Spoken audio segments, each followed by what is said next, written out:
ago, my life had collapsed around me. I'd worked myself into exhaustion. My father died suddenly, and my relationships were in turmoil. Little did I know at the time, out of my greatest despair was to come the greatest gift.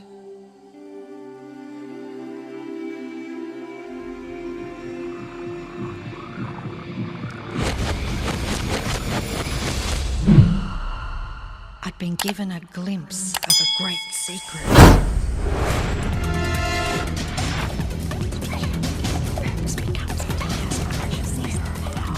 I began tracing the secret back through history.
I couldn't believe all the people who knew this. They were the greatest people in history.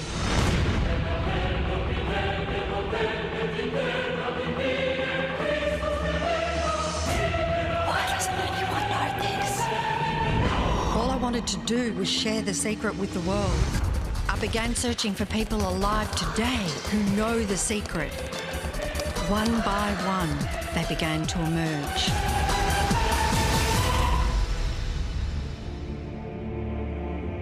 You know, this secret gives you everything you want. Happiness, health, and wealth. You can have, do, or be anything you want. We can have whatever it is that we choose. I don't care how big it is. What kind of a house do you want to live in? Do you want to be a millionaire? What kind of a business do you want to have? Do you want more success? What do you really want? I've seen many miracles take place in people's lives. Financial miracles, miracles of physical healing, mental healing, healing in relationships. All of this happened because of knowing how to apply the secret. This is the great secret of life.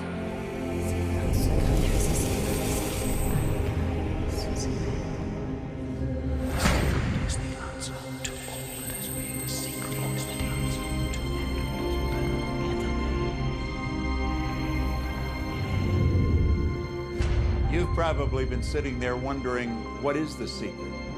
I'll tell you how I have come to understand it. We all work with one infinite power. We all guide ourselves by exactly the same laws. The natural laws of the universe are so precise that we don't even have any difficulty building spaceships. We can send people to the moon, and we can time the landing with the precision of a fraction of a second. I don't care if you're in India, if you're in Australia, New Zealand, Stockholm, or London, or Toronto, or Montreal, or New York. We're all working with one power, one law. It's attraction. The secret is the law of attraction. Everything that's coming into your life, you are attracting into your life. And it's attracted to you by virtue of the images you're holding in your mind. It's what you're thinking. You see, whatever is going on in your mind, you are attracting to you. Now, wise people have always known that. You can go right back to the ancient Babylonians. They've always known this. It's a small, select group of people. Why do you think that 1% of the population earns around 96% of all the money that's being earned? Do you think that's an accident? It's no accident. It's designed that way. They understand something. They understand the secret. And you are being introduced to the secret. The simplest way for me to look at the law of attraction is if I think of myself as a magnet, and I know that a magnet will attract to it. Very basically put, the law of attraction says that like attracts like. But we're really talking at a level of thought. Our job as humans is to hold on to the thoughts of what we want, make it absolute clear in our minds what we want, and from that we start to invoke one of the greatest laws in the universe, and that's the law of attraction. You become what you think about most, but you also attract what you think about most. If you see it in here, you're going to hold it here. And that principle can be summed up in 3 simple words. Thoughts become things. What most people don't understand is a thought has a frequency. Every thought has a frequency. We can measure a thought. And so if you're thinking that thought over and over and over again, or if you're imagining in your mind, okay, having that brand new car, having the money that you need, building that company, finding your soulmate, if you imagine what that looks like, you're emitting that frequency on a consistent basis. Thoughts are sending out that magnetic signal that is drawing the parallel back to you. See yourself living in abundance, and you will attract it. It always works. It works every time with every person. Here's the problem. Most people are thinking about what they don't want, and they're wondering why it shows up over and over and over again. The law of attraction doesn't care whether you perceive something to be good or bad, or whether you don't want it or whether you do want it. It's responding to your thoughts. So if you're sitting there looking at a mountain of debt, feeling terrible about it, that's the signal you're putting out into the universe. Wow, I feel really bad because of all this debt I've got. You're just affirming it to yourself. You feel it on every level of your being. That's what you're going to get more of. The law of attraction is really obedient. When you think of the things that you want and you focus on them with all of your intention, the law of attraction will give you what you want every time. When you focus on the things that you don't want, I don't want to be late, I don't want to be late, you really are calling that into existence. The law of attraction doesn't hear that you don't want it, and so it's going to show up over and over and over again. The law of attraction is not biased to wants or don't wants. It manifests the things that you're thinking of. The law of attraction is always working. Whether you believe it or understand it or not, it's always working. It's working as much as you're thinking. Anytime your thoughts are flowing, the law of attraction is operational. When you're thinking about the past, present, or the future, the law of attraction is working. It's an ongoing process. You don't press pause, you don't press stop. It is forever in action, as your thoughts are.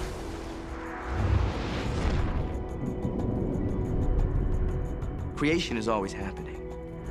Every time an individual has a thought or a prolonged, chronic way of thinking, they're in the creation process. Something is going to manifest out of those thoughts. Law of attraction says, we'll give you whatever it is you say and focus on. And so if you're complaining about how bad it is, what you're creating is more of how bad it is. Oh, look, I got that.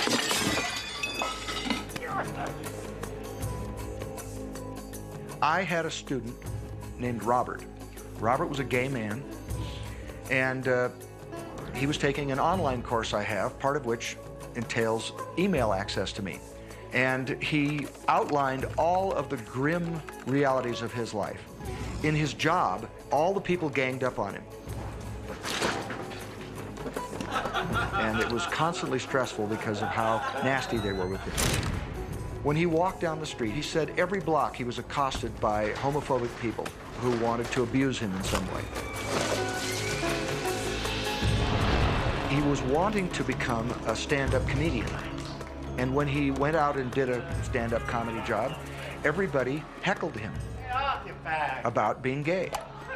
And his whole life was one of a lot of unhappiness and misery, and it all focused around this idea of being attacked because he was gay. I began to teach him that he was focusing on what he did not want. I directed him back to his email that he sent me and said, read it again. Look at all the things you do not want that you're telling me about. And I can tell you're very passionate about this. When you focus on this with a lot of passion, it makes it happen even faster. And then he really started taking this thing about focusing on what you want to heart. And he began really trying.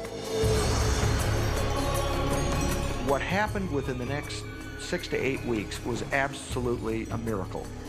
He said that all the people in his office that had been harassing him either transferred to another department, quit working at the company, or started totally leaving him alone, and he began to love his job.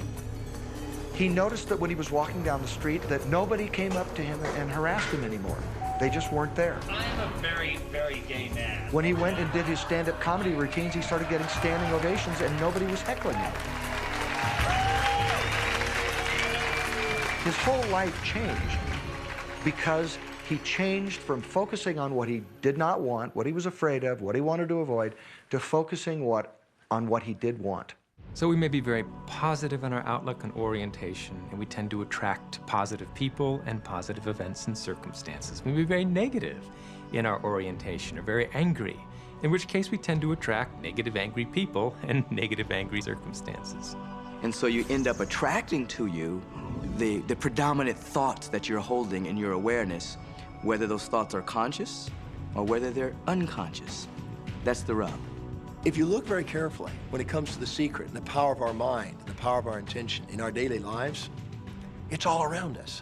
All we got to do is open our eyes and look. You can see law of attraction everywhere. You draw everything to yourself. The people, the job, the circumstances, the health, the wealth, the debt, the joy, the car that you drive, the community that you're in, and you've drawn them onto you like a magnet. What you think about, you bring about.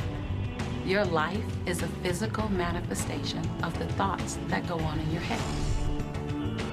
I mean, I'm not talking to you from the point of view of just wishful thinking or imaginary craziness. I'm talking to you from a deeper, basic understanding. Quantum physics really begins to point to this discovery. It says that you can't have a universe without mind entering into it, that the mind is actually shaping the very thing that is being perceived. Now, if you don't understand it, doesn't mean you should reject it. You don't understand electricity, probably. First of all, no one even knows what electricity is, and yet you enjoy the benefits of it. Do you know how it works? I don't know how it works, but I do know this, that you can cook a man's dinner with electricity, and you can also cook the man. People oftentimes, when they begin to understand the great secret, become frightened of all of these negative thoughts that they have. Two things they need to be aware of. One, it has been proven now scientifically that an affirmative thought is hundreds of times more powerful than a negative thought. So that eliminates a degree of worry right there. And the second thing is that thank God there's a time delay, that all of your thoughts don't come true instantly. We'd be in trouble if they did. The time delay serves you. It allows you to reassess, think about what you want, and make a new choice. So you want to become aware of your thoughts, you want to choose your thoughts carefully, and you want to have fun with this, because you are the masterpiece of your own life. You are the Michelangelo of your own life. The David that you are sculpting is you, and you do it with your thoughts. The leaders in the past who had the secret wanted to keep the power and not share the power. So they kept people ignorant of the secret. People went to work, they did their job, they came home. They were on a treadmill with no power because the secret was kept in the few. We live in a universe in which there are laws. Just as there's a law of gravity, if you fall off a building, it doesn't matter whether you're a good person or a bad person, you're gonna hit the ground. Everything that's around you right now in your life, including the things you're complaining about, you've attracted. Now, I know at first blush, that's gonna be something that you hate to hear. You know, you're gonna immediately say, I didn't attract the car accident. I didn't attract this particular client. I didn't particularly attract the debt. I didn't attract whatever it happens to be that you're complaining about. And I'm here to be a little bit in your face and to say, yes, you did attract it. And this is one of the hardest concepts to get. But once you've accepted it, it's life transforming. This is part of the overall giant secret here. And most of us attract by default. We just think that we don't have any control over it. Our thoughts are on autopilot, our feelings are on autopilot, and so everything is just brought to us by default. Now, if this is your first time to hear this, it may feel like, oh, I have to now monitor my thoughts. This is going to be a lot of work. It will seem like that at first, but that's where the fun begins. It's impossible to monitor every thought we have. Researchers tell us that we have about 60,000 thoughts a day. Can you imagine how exhausted you feel trying to control all of those thoughts? Fortunately, there's an easier way, and it's our feelings. Our feelings let us know what it is that we're thinking. So your thoughts cause your feelings. The emotions are this incredible gift that we have to let us know what we're attracting. Think about your feelings. You have good feelings and you have bad feelings. And you know the difference between the two because one makes you feel good and the other makes you feel bad.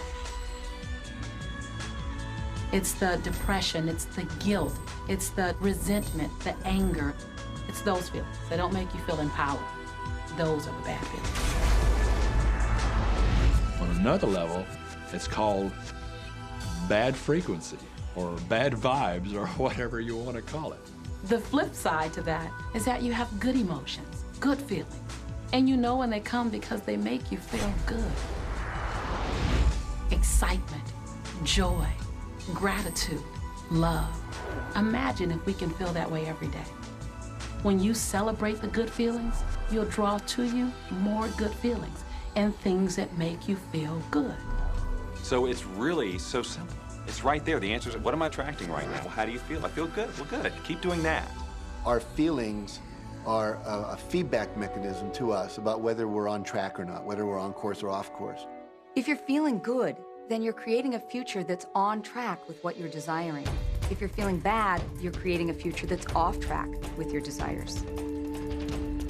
As you go about your day, the law of attraction is working in every second.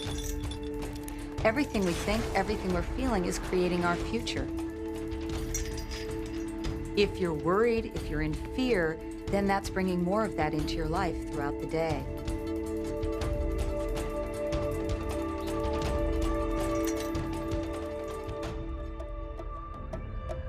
Whatever you're thinking and feeling today is creating your future. And you're getting exactly what you're feeling about, not so much what you're thinking about. That's why people, if they stub their toe out of bed, they tend to spiral. The inquiry into police corruption. The whole day goes like that, you know? They have no clue that a simple shifting of their emotions can change their entire day and life. If you start out having a good day and you're in that particular happy feeling, as long as you don't allow something to change your mood, you're going to continue to attract, by the law of attraction, more situations, circumstances, people that sustain that happy feeling. Good days, bad days, rich get richer, poor get poorer. It's all about what these people are predominantly and continually feeling. You can begin right now to feel healthy. You can begin to feel prosperous. You can begin to feel the love that's surrounding you, even if it's not there. And what will happen is the universe will correspond to the nature of your song. The universe will correspond to the nature of that inner feeling and manifest because that's the way you feel. Your thoughts and your feelings create your life. It'll always be that way, guaranteed. So basically what you focus on with thought and feeling is what you attract into your experience, whether or not it's something you want. It's hard to swallow, but when we can begin to open ourselves up to that, the ramifications are awesome. It means that whatever thought has done in your life, it can be undone through a shift in your awareness.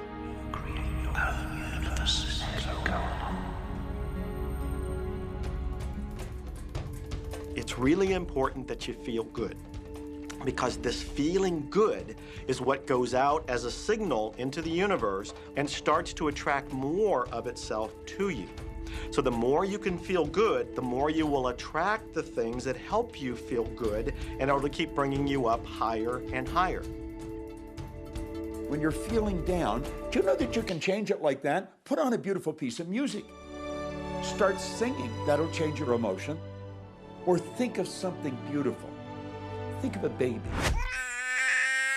Maybe one you love. And dwell on it. Really keep that thought in your mind. Block everything out but that thought. I guarantee you'll start to feel good. This principle applies to your family pet, for instance, which I believe are wonderful because they put you in a great emotional state. When you feel love for your pet, that's a great state of love. It's going to bring goodness into your life.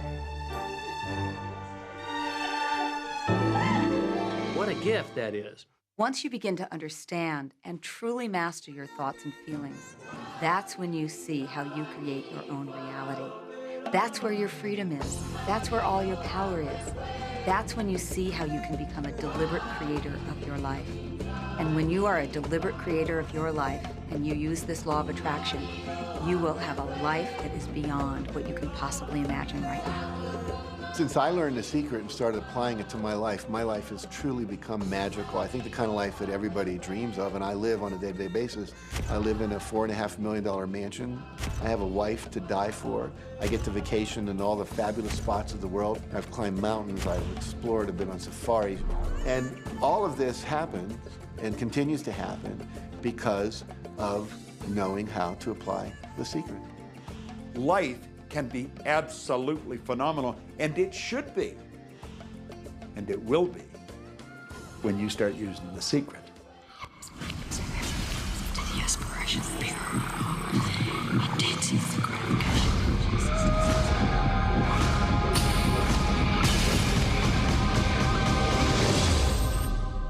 Well, a lot of people ask me what their job is in the creative process and what the job of the universe is. So let's look at that for a moment. Let's use this metaphor. If you think about Aladdin and his lamp, you've probably heard of that one.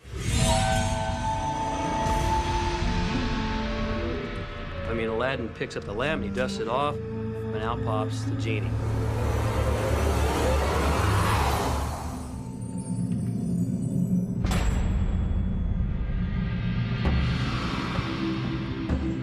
And the genie always says one thing. Your wish is my command. If you trace the story back to its origins, you know, we now think that there's 3 wishes, but if you trace the story back to its origins, there's absolutely no limit whatsoever to the wishes. Think about that one. Now, let's take this metaphor and blow it out and apply it to you and your life. Remember, Aladdin is the one who always asks for what he wants. Then you've got the universe at large, which is this grand genie, and traditions, you know, have called it so many different things. Your holy guardian angel, your higher self. I mean, we could put any label on it, and you choose the one that works best for you. But every tradition has told us there's something bigger than us. And a genie always says one thing. Your wish is my command. There is a creative process, a 3-step process, and it's been around for 2,000 years.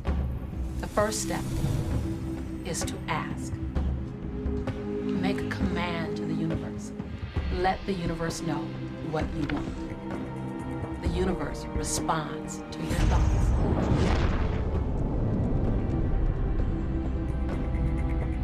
What do you really want? Sit down and write it out on a piece of paper. Write it in the present tense. You might begin by writing, I am so happy and grateful now that, and then explain how you want your life to be in every area. And this is really fun. This is like having the universe as your catalog, and you flip through it and you go, well, I'd like to have this experience, and I'd like to have that product, and I'd like to have a person like that. It is you just placing your order with the universe. It's really that easy. Step 2 is believe. Believe that it's already yours. Have what I love to call unwavering faith, believing in the unseen. Your wish is my command. And the universe will start to rearrange itself to make it happen for you. Most of us have never allowed ourselves to want what we truly want because we can't see how it's going to manifest. If you do just a little research, it is going to become evident to you that anyone that ever accomplished anything did not know how they were going to do it. They only knew they were going to do it. You don't need to know how it's going to come about. You don't need to know how the universe will rearrange itself. You don't know how. It'll be shown to you. You will attract the way. Most of the time when we don't see the things that we've requested, we get frustrated, we get disappointed, and we begin to become doubtful. The doubt brings about a feeling of disappointment. Recognize that feeling and replace it with a feeling of unwavering faith. I know, like I know, like I know that it's on its way. Step 3, and the final step in the process, is to receive. Begin to feel wonderful about it. Feel the way you will feel once it arrives. Feel it now. And in this process, it's important to feel good, to be happy, because when you're feeling good, you're putting yourself in the frequency of what it is that you're wanting. This is a feeling universe. So if you just intellectually believe something, but you have no corresponding feeling underneath that, you don't necessarily have enough power to manifest what you want in your life. You have to feel it.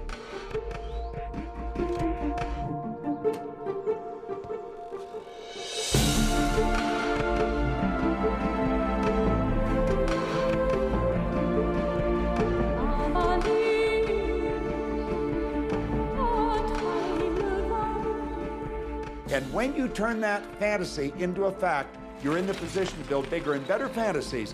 And that, my friend, is the creative process. So the law of attraction, the study and practice of the law of attraction is just figuring out what will help you generate the feelings of having it now. Go test drive that car. Go shop for that home. Get in the house. Do whatever you have to do to generate the feelings of having it now and remember them. Whatever you can do to do that will help you to literally attract it. It could be you wake up and it's just there, it's manifest. Or you might get some inspired idea of some action to take. You certainly shouldn't be going, well, I could do it this way, but man, I would hate that, because you're not on the right track if that's the case. Action will sometimes be required, but if you're really doing it in line with what the universe is trying to deliver, it's going to feel joyous, you're going to feel so alive, time will just stop, you could do it all day. The universe likes speed. Don't delay, don't second guess, don't doubt. When the opportunity's there, when the impulse is there, when the intuitive nudge from within is there, act. That's your job, and that's all you have to do. You will attract everything that you require. If it's money you need, you'll attract it. If it's people you need, you'll attract it. If it's a certain book you need, you'll attract it. You've got to pay attention to what you're attracted to. Because as you hold images of what you want, you're going to be attracted to things and they're going to be attracted to you. But it literally moves into physical reality with and through you. And it does that by law. You can start with nothing. And out of nothing and out of no way, a way will be made. Think of this. A car driving through the night, the headlights only go 100 to 200 feet forward. And you can make it all the way from California to New York driving through the dark because all you have to see is the next 200 feet. And that's how life tends to unfold before us. And if we just trust that the next 200 feet will unfold after that, the next 200 feet will unfold after that, your life will keep unfolding and it will eventually get you to the destination of whatever it is you truly want because you want it.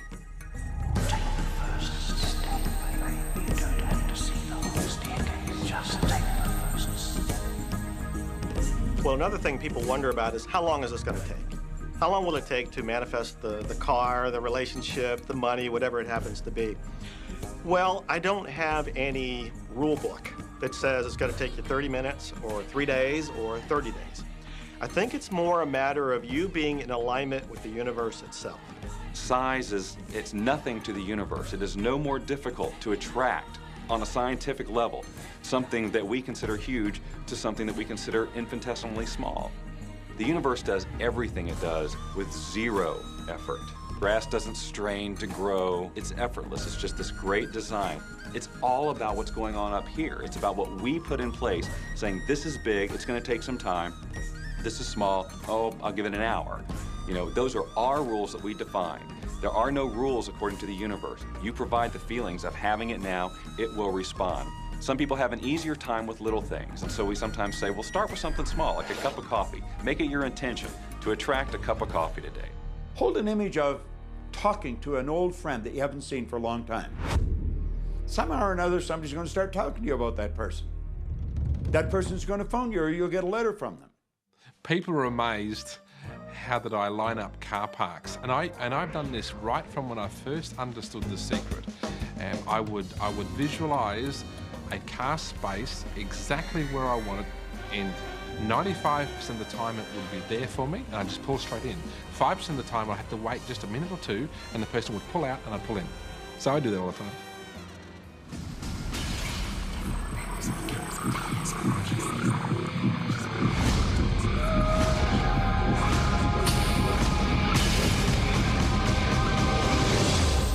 A lot of people feel stuck or in prison or confined by their current circumstances. And I'm trying to point out that whatever your circumstances right now, that is only your current reality. And current reality will begin to change as a result of watching this and beginning to use the secret. When you want to change your circumstances, you must first change your thinking. Every time you look inside your mail expecting to see a bill, guess what? It'll be there. Each day you go out dreading the bill. You're never expecting anything great. You're thinking about debt. You're expecting debt. So debt must show up so you won't think you're crazy. And every day you confirm your thought. Is debt gonna be there? Yes, debt's there. Is debt gonna be there? Yes, debt's there. Why? Because you expected debt to be there. So it showed up because the law of attraction is always being obedient to your thoughts. Do yourself a favor. Expect a check. Most people look at their current state of affairs and they say, this is who I am. That's not who you are. That's who you were. You see, if you look at your current state of affairs right now, let's say, for instance, that you don't have a lot of money in your bank account, or you don't have the relationship that you want, or your health and fitness isn't up to par. That's not who you are. That's the residual outcome of your past thoughts and actions. So we're constantly living in this residual, if you will, of the thoughts and the actions we've taken in the past. When you look at your current state of affairs and define yourself by that, then you doom yourself to have nothing more than the same in the future. All that we are is the result of what we have thought. Okay, what can you do right now to begin to turn your life around? I'll tell you 2 or 3 things. Start making a list of things to be grateful for. Start with that, because this shifts your energy. It starts to shift your thinking. Where before this exercise, you might be focusing on what you don't have, and you might be focusing on your complaints, and you might be focusing on whatever the problems are. When you do this exercise, you start to go in a different direction. You start to be grateful for all the things that you feel good about. Gratitude is absolutely the way to bring more into your life. Every man knows that when his wife's appreciating him for the little things he does, what does he want to do? He wants to do more. It's always about appreciation. It pulls things in. It attracts support. I've said for many years that whatever we think about and thank about, we bring about. Because that's that feeling that you have to have, you know. And so for me, it's been such a powerful exercise every morning to get up and say thank you. Every morning when my feet hit the floor, thank you. And then I start running through what I'm grateful for as I'm going to brush my teeth and do the things I do in the morning. And I'm not just thinking about them and doing some rote routine, but I'm putting it out there and I'm feeling the feelings of gratitude. Because as soon as you start to feel differently about what you already have, you will start to attract more of the good things, more of the things you can be grateful for. Because you can look around and say, well, look, I don't have the car I want, I don't have the house I want, I don't have the health I want, I don't have the spouse I want. Whoop, back up, back up. Those are all the things you don't want. Focus on what you already have that you're grateful for. And it might be you have the eyes to watch this. It might be the clothes that you have. Yes, you might prefer something else, and you might get something else pretty soon if you start feeling grateful for what you have. I think everybody goes through times when they say, oh man, things aren't working right, or things are going bad, and there were some things going on in my family, and I found a rock. I was just sitting here holding this rock. You might see me carrying around. I found a rock. I stuck it in my pocket, and I said, you know what? Every time I touch this rock, I'm going to think of something that I'm grateful for. And so every morning when I get up in the morning, I pick it up off the dresser, I put it in my pocket, and I go through the things that I'm grateful for. At night, what do? You empty your pocket, and there it is again. And I've had some different experiences with that. I've had some amazing experiences. I had a guy from South Africa, and he saw me drop it. He said, what is that? Well, what's that? I explained it to him, so he started calling it a gratitude rock. Gratitude rock. 2 weeks later, I got an email from him, from South Africa. And he said, my son is dying from a rare disease. It's a type of hepatitis. He said, would you send me 3 gratitude rocks? Now, they're just rocks I found off the street, you know? So I said, sure. I had to make sure that the rocks were very special. And so I went out to the stream, looked, picked out the right rocks, and sent them off to him. 4 or 5 months later, I get an email from him. He said, my son's better. He's doing terrific. And he said, but you need to know something. He says, we've sold over 1,000 rocks at $10 a piece as gratitude rocks, and we've raised all this money for charity. Thank you very much. And so it's very important to be in an attitude of gratitude, as I call it. Another thing that I would suggest that you do right now to turn your life around, and this is so huge that I can't find the words to describe just how powerful this can be for you.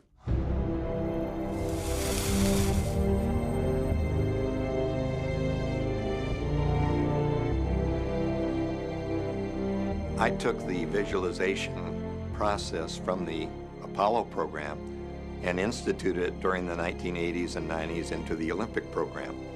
And it was called visual motor rehearsal. When you visualize, then you materialize. And the interesting thing about the mind is we took Olympic athletes and then hooked them up to sophisticated biofeedback equipment and had them run their event only in their mind. Incredibly, the same muscles fired in the same sequence when they were running the race in their mind as when they were running it on the track. How could this be? Because the mind can't distinguish whether you're really doing it or whether it's just a practice. I think if you've been there in the mind, you'll go there in the body. When you're visualizing, when you've got that picture playing out in your mind, always and only dwell upon the end result.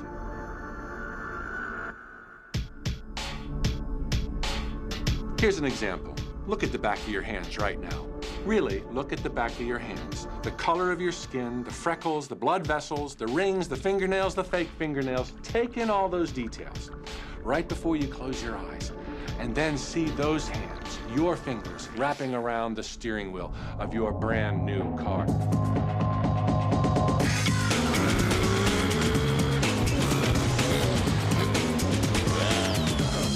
This is such a holographic experience, so real in this moment, that you don't even feel like you need the car because it feels like you already have it. It's the feeling that really creates the attraction.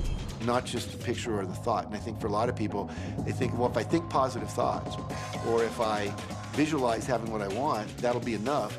But if you're doing that and still not feeling abundant or feeling, you know, loving and joyful, then it doesn't, from my mind, really create the power of the attraction. This is where the secret actually moves into action. You put yourself in the feeling place of really being in that car, not, oh, I wish I could get that car, or someday I'll have that car, because that's a very definite feeling associated with that. It's not in the now, it's not, you know, it's in the future. If you stay in that feeling, it will always be in the future. Feel the joy, feel the happiness, no matter how silly it seems in that dark and quiet room, and you're going, woohoo, do it. A lot of people will say, you know, come on, do I have to do that? How bad do you want change?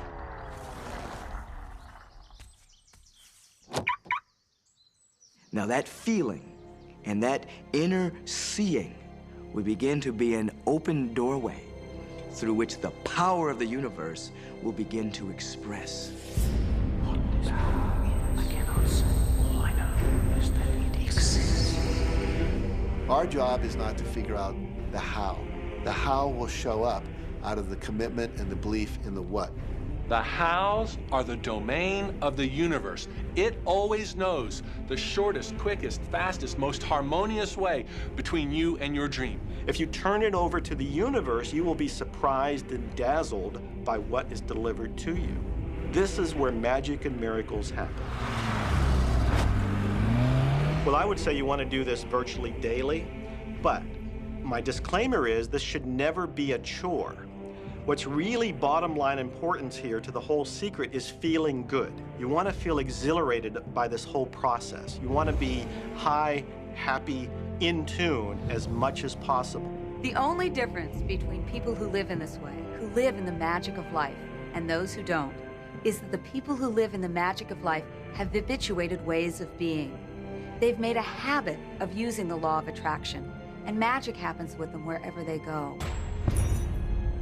Because they remember to use it. They use it all the time, not just as a one-time event. People hold that for a while, and they're really a champion at it. And they say, you know what, I'm fired up, I saw this program, and I'm gonna change my life. And yet, you know, results aren't showing, and beneath the surface, it's just about ready to break through.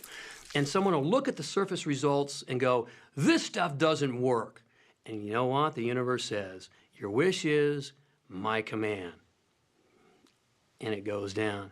You know, knowing the law of attraction, I wanted to really put it to use and to see if it was, you know, what would happen. And in 1995, I started to create something called a vision board, where I take something that I would want to achieve, or something that I want to attract, like a car or a watch or the soulmate of my dreams, and I'd put a picture of what I wanted up on this board called the vision board. And every day I would sit in my office and I would look up at this board and I would start to visualize. I would really get into the state of having already acquired it. And I was getting ready to move as we put all the furniture, all the boxes put into storage. And I made 3 different moves over a period of 5 years. And then I ended up in California and bought this house, renovated it for a year, and then had all the stuff brought from my former home 5 years earlier. One morning, about 7:30 in the morning, my son comes into my office, and one of the boxes that was sealed for 5 years was right at the doorstep. And my son, Keenan, was sitting on the box, banging away at the box, and I said, sweetheart, will you please stop? I mean, I'm doing some work here. And he says, what's in the boxes, Daddy? And I said, well, honey, those are my vision boards. What's a vision board? I said, well, it's where I put all my goals up. I cut them out, and I put all my goals up as something that I want to achieve in my life. And of course, at 5.5 years old, he didn't understand it. So I said, sweetie, let me just show you, because that'll be the easiest way to do it. And so I cut the box open. And when I pulled up the vision boards, there was a picture on there of a home that I was visualizing 5 years earlier. And what was shocking to me was we were living in that house, not a house like it. I had bought my dream home, renovated it, and didn't even know it. But I looked at that house, I started to cry because I was just blown away. Why are you crying? Honey, I finally understand how the law of attraction works. I finally understand the power of visualization. I finally understand everything that I've read, everything that I've worked with my whole life, the way I've built companies. It worked for my home as well. And I bought our dream home and didn't even know it. It is the preview of life's counter-attraction. Decide what you want, believe you can have it, believe you deserve it, and believe it's possible for you. And then close your eyes every day for several minutes and visualize having what you already want and feeling the feelings of already having it. Come out of that and focus on what you're grateful for already. And really enjoy it, okay? And then go into your day and release it to the universe and trust that the universe will figure out how to manifest it.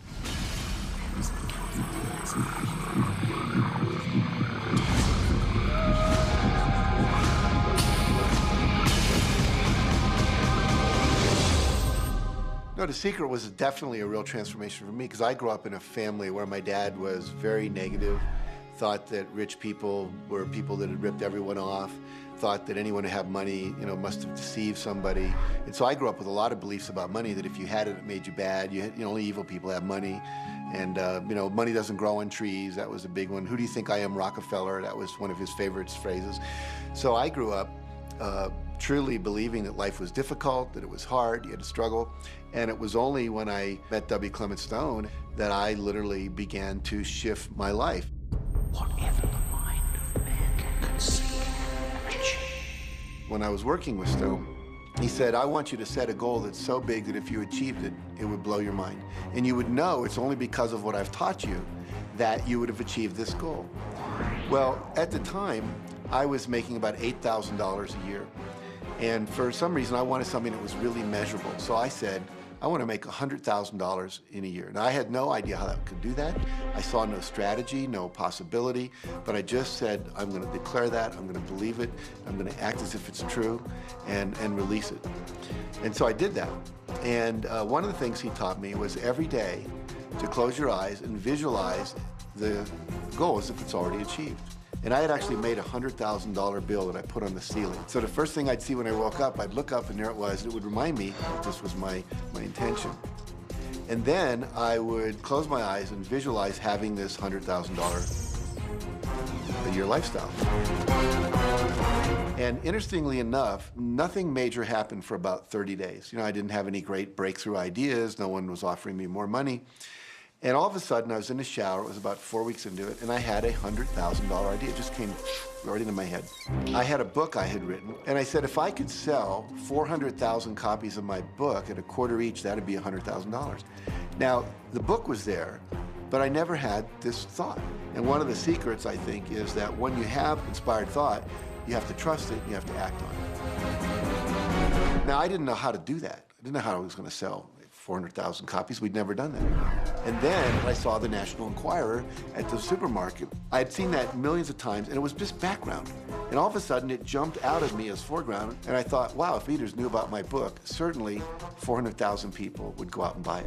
And about 6 weeks later, I gave a talk at Hunter College in New York to 600 teachers, and this lady comes up at the end and she says, that was a great talk. I'd like to interview you. Let me give you my card. And I said, who do you write for? I'm a freelancer, but I sell most of my stuff to the National Enquirer. And I had this little theme from the Twilight Zone went off in my head. Na, na, na, na, na, na. You're like, whoa, this stuff's really working. So that article came out, and our book sales started to take off. But the point I want to make is that I was attracting into my life all these different events, including this person. And to make a long story short, I did not make $100,000 that year. We made $92,327. But do you think we were like depressed and going, this doesn't work? No, we were going, whoa, this is amazing. And so my wife said to me, wow, if it works for 100,000, you think it'd work for $1 million? And I said, I don't know, I think so, let's try it. My publisher actually wrote me a check as a royalty check for our first Chicken Soup for the Soul book. And he actually put a smiley face in his signature because it was the first $1 million check he'd ever written. And so I know from my own experience, because I wanted to test it, does this secret really work? And we put it to the test, it absolutely worked. And now I live my life from that every single day. Well, I can just imagine what a lot of people that are watching this are thinking. And that is, how can I attract more money into my life? How can I get more of the green stuff? How can I get more wealth and prosperity? How can I, when I love my job, deal with the credit card debt that I have? And the realization that maybe there's a ceiling on the money that can come in because it's coming to me through my job.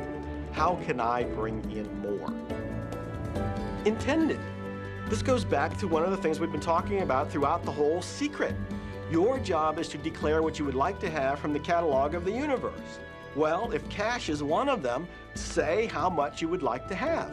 I would like to have $25,000 unexpected income within the next 30 days, or whatever it happens to be. It should be believable for you. Most people have a goal of getting out of debt. That'll keep you in debt forever. Whatever you're thinking about, you will attract. You'll say, but it's get out of debt. I don't care if it's get out or get in. If you're thinking debt, you're attracting debt. Set up an automatic debt repayment program and then start to focus on prosperity. So many times people say to me, well, I'd like to double my income in the next year. But then you look at their actions and they're not doing the things that are going to make that happen. And they'll turn right around and go, well, I can't afford that. Okay, guess what? Your wish is my command. When you focus on lack and scarcity and what you don't have, you fuss about it with your family, you discuss it with your friends, you tell your children that you don't have enough, we don't have enough for that, we can't afford that. Well, guess what? You'll never be able to afford it because you begin to attract more of what you don't have. If you want abundance, if you want prosperity, then focus on abundance. Focus on prosperity. When I first understood the secret, I was getting bills. Every day I'd get a bunch of bills in the mail. And I thought, how do I turn this around? The law of attraction states that what you focus on, you will get. So I got a bank statement. I whited out the total and I put a new total in there. I put exactly how much I wanted to see in the bank.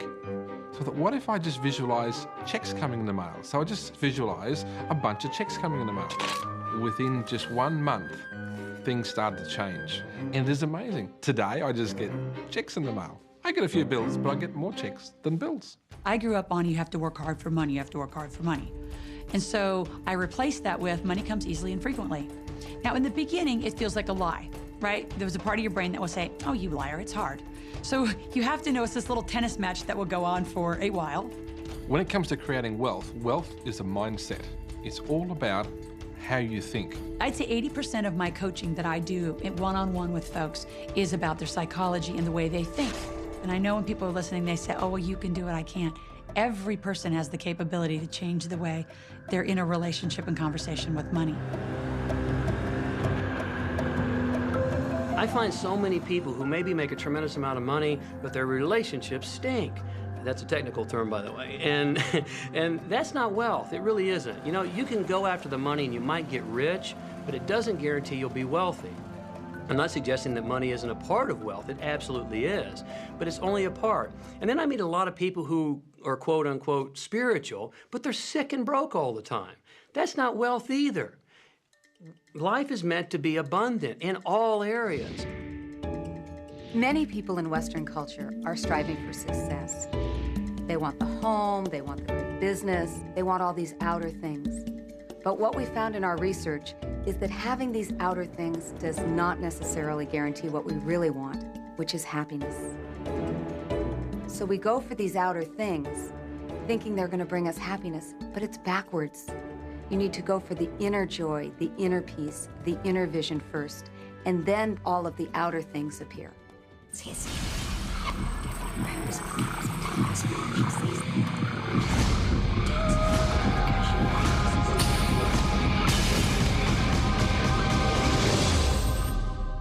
The secret means for me actually that we are creators of our universe, and that every wish of what we want to create will manifest in our life. Therefore, it's very important what you wish, what your thoughts are, what your feelings are, because it will manifest. Now, one day I went into somebody's home, and he was an art director of a very famous film producer. And in every corner, he had this beautiful image of a woman, a naked woman dressed with a fabric, kind of doing this, kind of saying, oh, I don't look at you, I don't see you, And I said, I think you have trouble in your romance. Are you a clairvoyant or something? No, but look, 7 places you have exactly that woman. But I love that kind of painting. I painted it myself.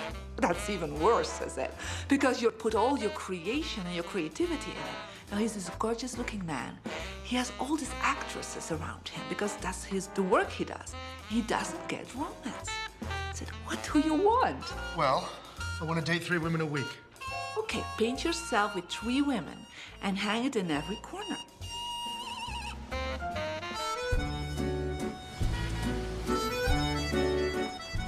Six months later, I see him in Europe and said, how is your love life? Great. They just call me. They all want to date me. Because that's your wish. Now I have like 3 dates a week. They're fighting over me. Good on you. But I really want to stabilize a little bit. I want marriage, and I want romance. Well, paint it, okay? So he painted a beautiful romantic relationship. And a year later, he got married and is very happy. Because he put another wish out. But he wished it in himself for years, but it did not happen.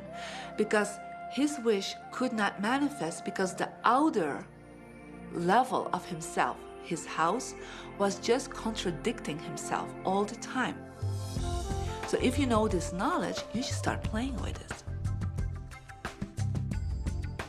Inside relationships, it's important to first understand who's coming into the relationship, and not your partner, but to understand yourself. How can you ever expect anyone else to enjoy your company if you don't enjoy your own company? And so, again, the law of attraction, or the secret, is about bringing that into your life, and you've got to get really, really clear. Here's the question I would ask you to consider. Do you treat yourself the way that you want other people to treat you?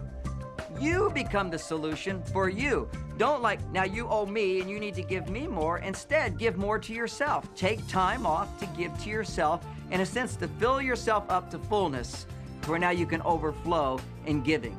I got into many relationships expecting my partner to show me my beauty because I didn't see my own beauty. See, when I was growing up, my heroes or my she-ros were the Bionic Woman, Wonder Woman, or Charlie's Angels. And while they're wonderful, they didn't look like me. It wasn't until I fell in love with Lisa, my mocha skin, my full lips, my round hips, my curly hair. It wasn't until that moment that I fell in love with me that the rest of the world was able to fall in love with me as well. There's something so magnificent about you. I have been studying me for 44 years. I want to kiss myself. Because you're going to get to love yourself. I'm not talking about conceit. I'm talking about a healthy respect for yourself. And as you love yourself, you'll love others.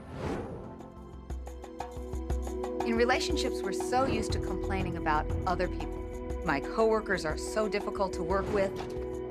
My husband makes me so mad. Children are so lazy. It's always focusing on the other person.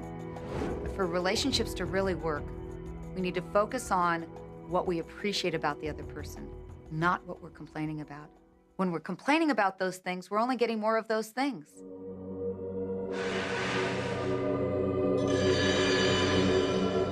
Even if you're having a really hard time in a relationship, things aren't working, you're not getting along, someone's in your face, you still can turn that relationship around. Take a piece of paper and for the next 30 days, once a day, sit down and write all the things that you appreciate about that person.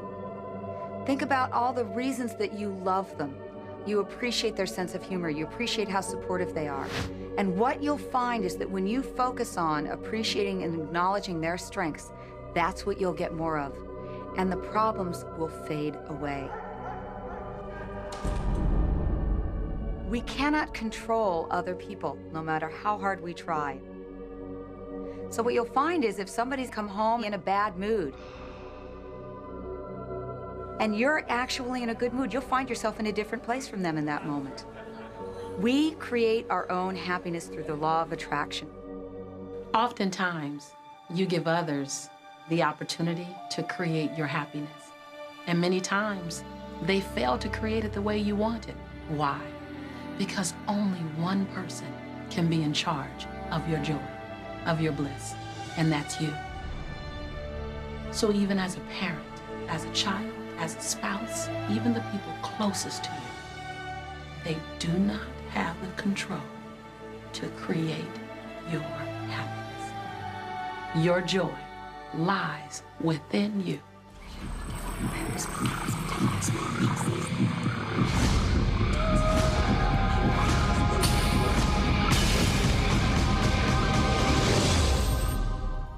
It's important to recognize that our body is really the product of our thoughts. We're beginning to understand in medical science the degree to which the nature of thoughts and emotions actually determines the physical substance and structure and function of our bodies. We've known in the healing arts of a placebo effect. A placebo is something that supposedly has no impact and no effect on the body, like a sugar pill or something. You tell the patient that this is just as effective. And what happens is the placebo has the same effect, if not greater effect, than sometimes the medication is supposed to be designed for that effect. So they found out that the human mind is the biggest factor in the healing arts, more so than sometimes the medication.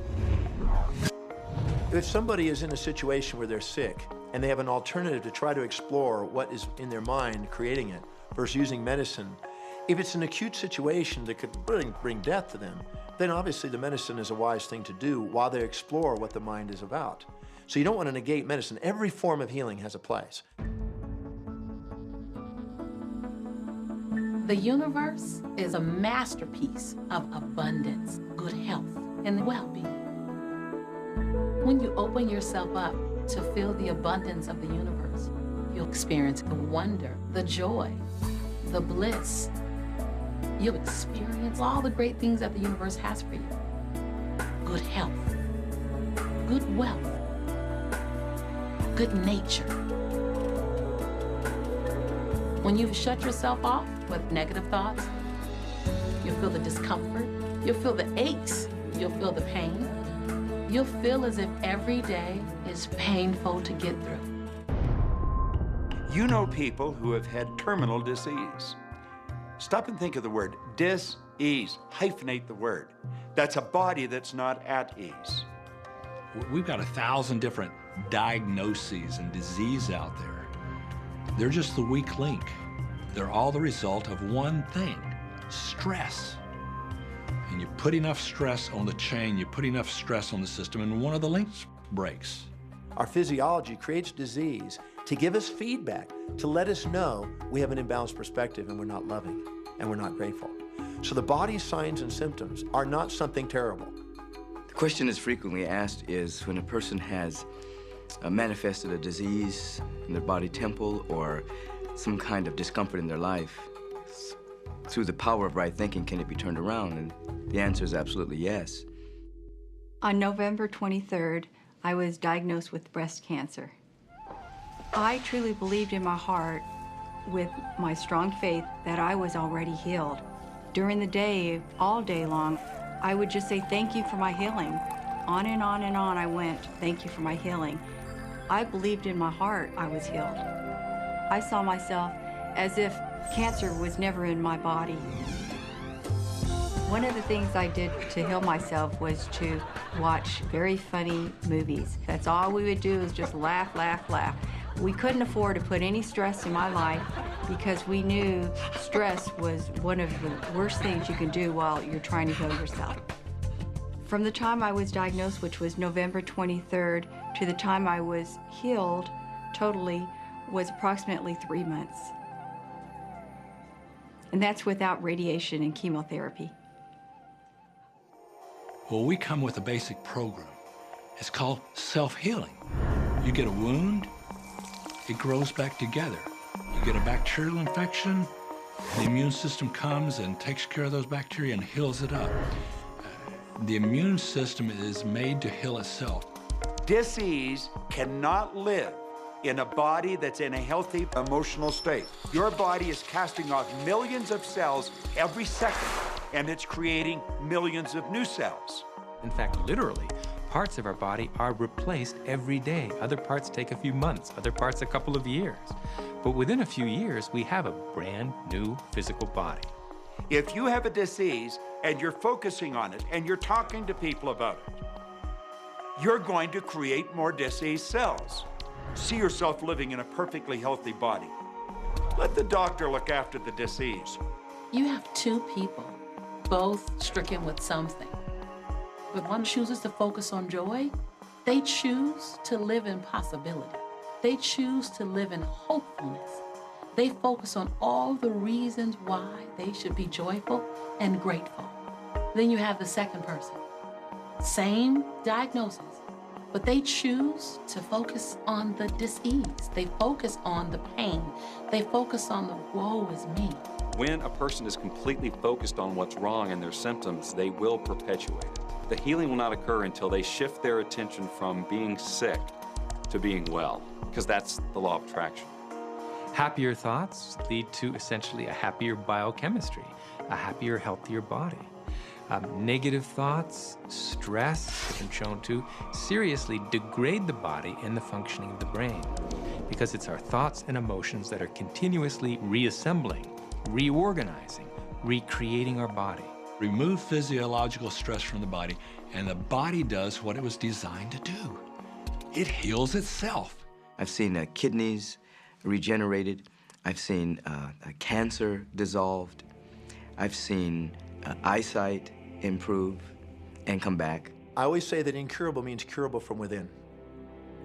You can change your life and you can heal yourself.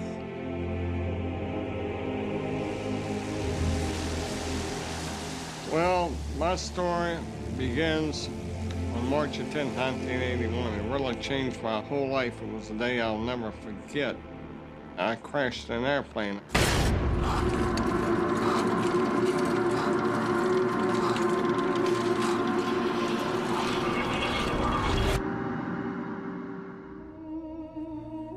I ended up in the hospital completely paralyzed. My spinal cord was crushed. I broke the first and second cervical vertebrae. My swallowing reflex was destroyed. I couldn't eat or drink. My diaphragm was destroyed. I couldn't breathe. All I could do was blink my eyes.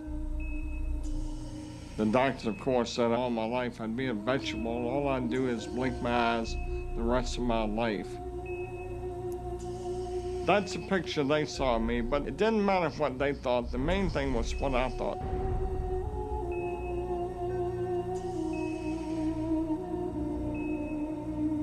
I pictured myself being a normal person again, walking out of that hospital. The only thing I had to work with in the hospital was my mind. As long as you have your mind, you can put things back together again. I was hooked to a respirator, and they said I'd never breathe on my own again because my diaphragm was destroyed. But this little voice kept saying to me, breathe deep, breathe deep.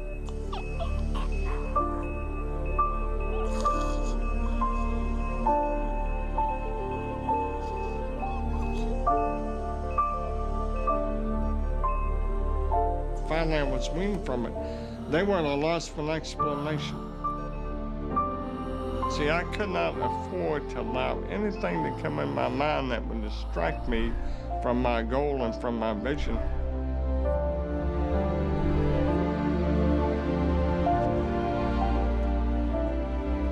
Well, I set a goal to walk out of the hospital on Christmas. That was my goal.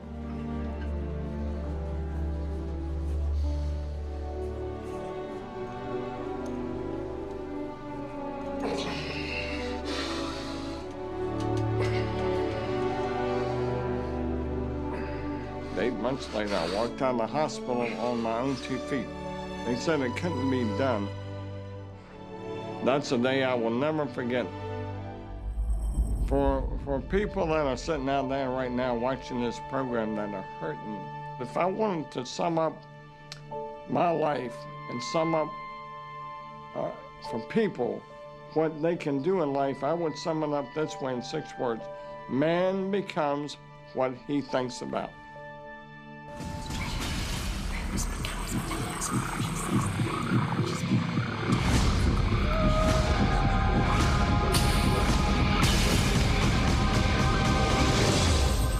People have a tendency to look at the things that they want and say, yes, I like that, I want that. However, they look at the things that they don't want and they give just as much energy, if not more energy, with the idea that they can stamp it out, they can eliminate it, obliterate it, In our society, we've become content with fighting against cancer, fighting against poverty, fighting against drugs, fighting against terrorism, fighting against violence. We tend to fight everything we don't want. Anything we focus on, we do create. So if we're really angry, for instance, at a war that's going on, or strife, or suffering, we're adding our energy to it.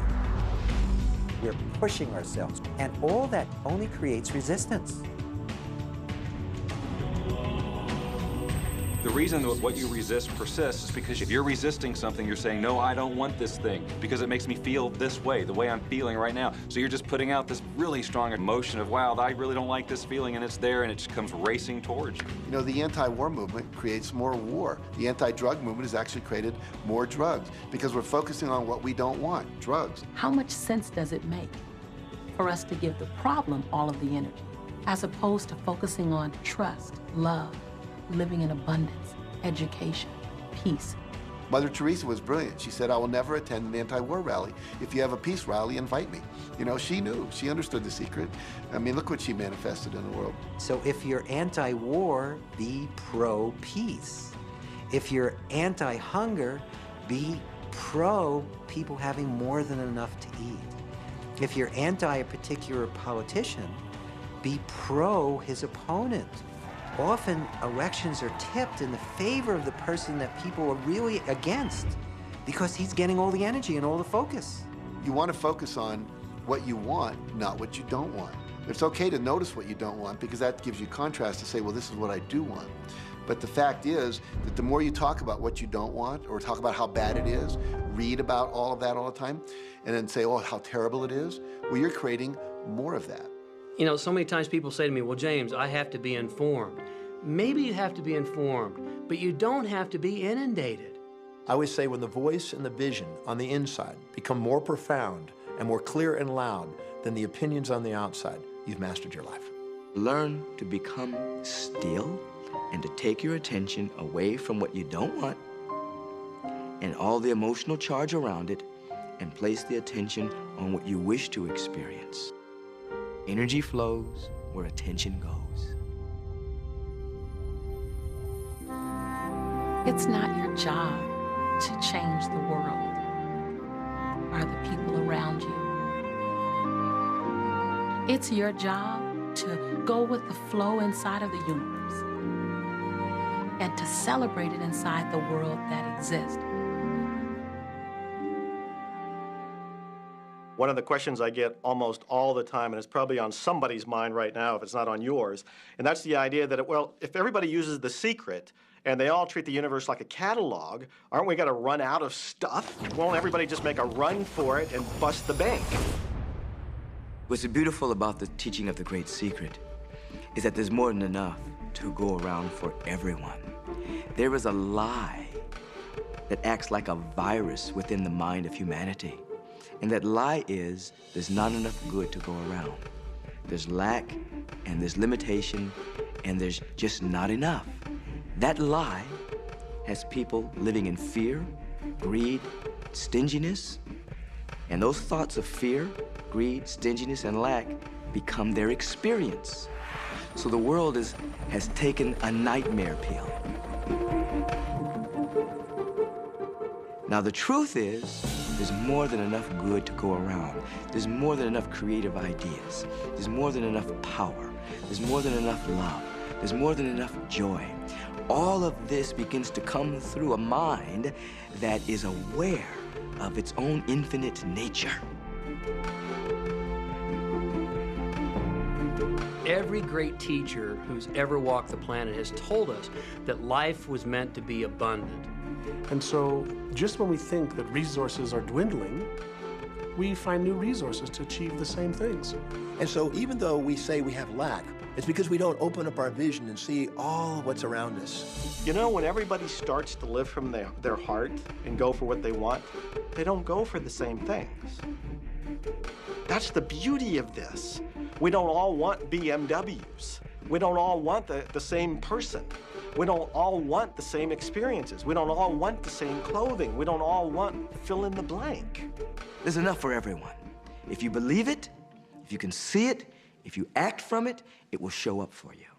That's the truth. Everything that you want, all the bliss, all the joy, all the love, all of the abundance, all of the prosperity, it's there, ready and waiting for you to grab a hold of it.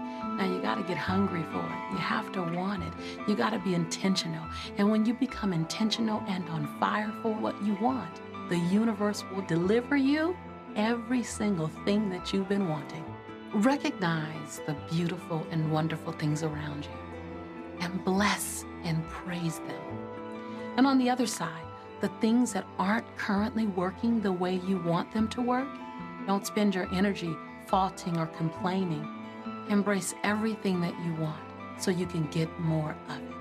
Most of the leaders in the past missed the great part of the secret, which is empowering and sharing with others. This is the best time to have ever been alive in history. It's the first time we've ever had the power to gain knowledge at our fingertips.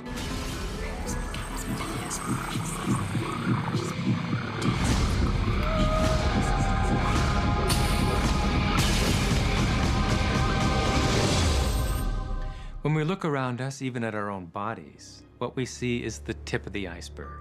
Think of this for a moment. Take your hand and look at it. Now, your hand looks solid, but it's really not. If you put it under a proper microscope, you'd see a massive energy vibrating. Everything is made up of the exact same thing, whether it's your hand, whether it's the ocean, or whether it's a star. Everything is energy. And let me help you understand that just a little bit. There's the universe, of course, and our galaxy, and our planet, and then individuals, and then inside of this body are organ systems, and then there's cells, and then there's molecules, and then there's atoms, and then there is energy. So there are a lot of levels to talk about something on, but everything in the universe is energy. I don't care what city you're living in, you've got enough power in your body, potential power, to illuminate the whole city for nearly a week. Most people define themselves by this finite body, but you're not a finite body. I mean, even under a microscope, you're an energy field. Well, what we know about energy is this. You go to a quantum physicist and you say, what creates the world? And he or she will say, energy. Well, describe energy. Okay, it can never be created or destroyed. It's always was, always has been. Everything that ever existed always exists. It's moving into form, through form, and out of form. Okay, great. You go to a theologian and you ask the question, what created the universe? And he or she will say, God. Okay, describe God. Always was and always has been, never can be created or destroyed, all that ever was, always will be, always moving into form, through form, and out of form. You see, it's the same description, just different terminology. And so if you think you're this meat suit running around, think again. You're a spiritual being. You're an energy field operating in a larger energy field. We're all connected. We just don't see it. There isn't an out there and an in here. Everything in the universe is connected. It's just one energy field. We often get distracted with this thing called our body and our physical being. That just holds your spirit. And your spirit is so big, it fills a room. You are eternal life. You're source energy. You are God manifested in human form, made to perfection. Scripturally, we could say that we are the image and the likeness of God. We could say we are another way that the universe is becoming conscious of itself. We could say that we are the infinite field of unfolding possibility. All of that would be true. Every great tradition has told you that you were created in the image and the likeness of the creative source. That means that you have God potential and power to create your world, and you are. You are. And maybe you've created things to this point that are wonderful and worthy of you, and maybe you haven't. The question I'd ask you to consider is, do the results you have in your life, are they what you really want? And are they worthy of you? If they're not worthy of you, then when would now be the right time to change those? Because you have the power to do that.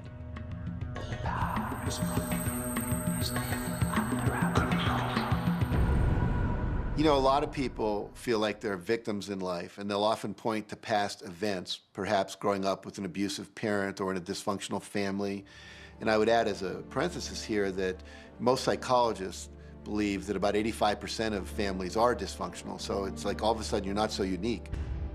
My parents were alcoholics, my dad abused me, my mother divorced him when I was 6. From the age of 13 to 18, I was involved in street gangs. I had a severe motorcycle accident. I was homeless at one point in Dallas.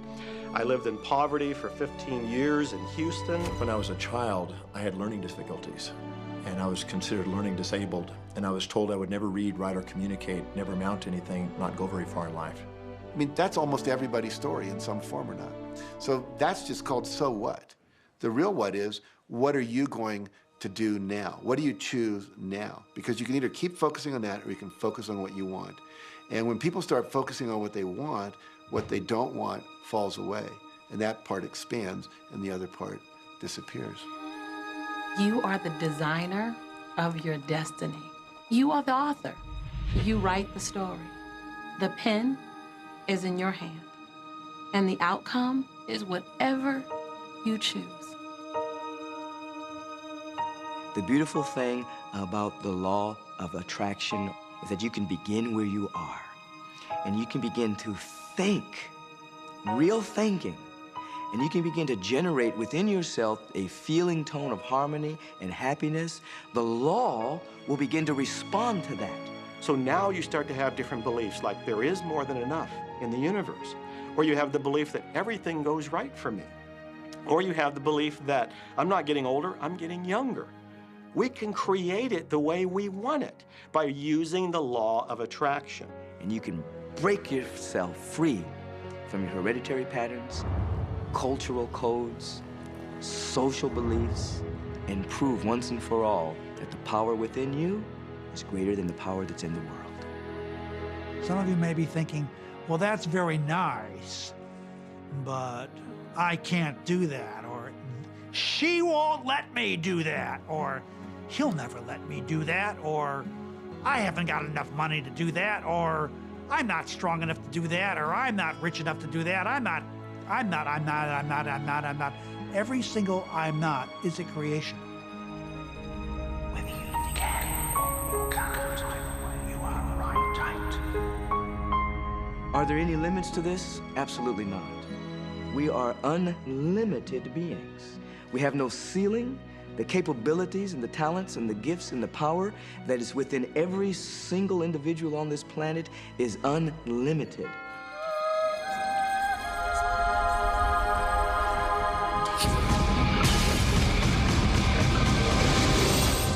There is no blackboard in the sky on which God has written your purpose, your mission in life. There's no blackboard in the sky that says, Neil Donald Walsh, a handsome guy who lived in the first part of the 21st century, who, colon, then there's a blank, you know, and all I have to do to really understand what I'm doing here, why I'm here, is to find that blackboard and find out what God really has in mind for me. But the blackboard doesn't exist. So your purpose is what you say it is. Your mission is the mission you give yourself. Your life will be what you create it as, and no one will stand in judgment of it now or ever. It took a lot of years for me to get this, because I grew up very much with this idea that, you know, there was something I was supposed to do, and if I wasn't doing it, I was like, God wouldn't be happy with me, you know? When I really got that my primary aim was to feel and experience joy, then I began to do only those things which brought me joy. We have a saying, you know, if it ain't fun, don't do it, you know? Joy, love, freedom, happiness, laughter. That's what it is. And if you've just experienced joy sitting there and meditating for an hour, by golly, do that. If you experience joy eating a salami sandwich, then do that. When I pet my cat, I'm in a state of joy. When I walk in nature, I'm in a state of joy. So I want to constantly put myself in that state. And when I do that, then all I have to do is have the intention of what I want, and what I want manifest. So inner happiness actually is the fuel of success. Anything that makes you feel good is always going to be drawing in more. You are listening to this right now. It's you that drew this into your life. It's your choice whether you want to take it and utilize it.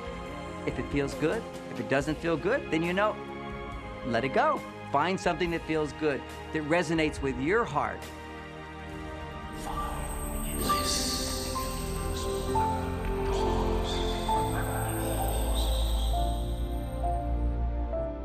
When you follow your bliss, you live in a constant space of joy. You open yourself up to the abundance of the universe. You're excited to share your life with those you love. And your excitement, your passion, your bliss, it becomes contagious. And that's what I'm doing almost all the time, is I'm following my excitement, I'm following my passion, I'm following my enthusiasm, and I'm doing it throughout Joe's day. Enjoy life with us, because life is phenomenal. It's a magnificent trip. You will live in a different reality, a different life, and people will look at you and say, what do you do different than me? Well, the only thing that is different is that you work with the secret. And then you can do and have and be things that people would say that's impossible for you to do and have and be. We're really now moving into a new era. It's the era where the last frontier is not space, as Star Trek would say, but it's going to be mind. I see a future of unbounded potential, unbounded possibilities. Remember, we're using at most 5% of the potential of the human mind. 100% human potential is the result of proper education. So imagine a world where people were using their full mental and emotional potential. We could go anywhere. We could do anything, achieve anything. See yourself with the good that you desire. Every religious book tells us that. Every great book on philosophy, every great leader, all the avatars who have ever lived, go back and study the wise ones. Many of them have been presented to you in this program. You know what? They all understood one thing. They understood the secret. Now you understand it. And the more you use it, the more you'll understand it. You've come to this juncture in your life merely because something in you kept saying, you deserve to be happy. You are born to add something, to add value to this world, to simply be the best that you can be.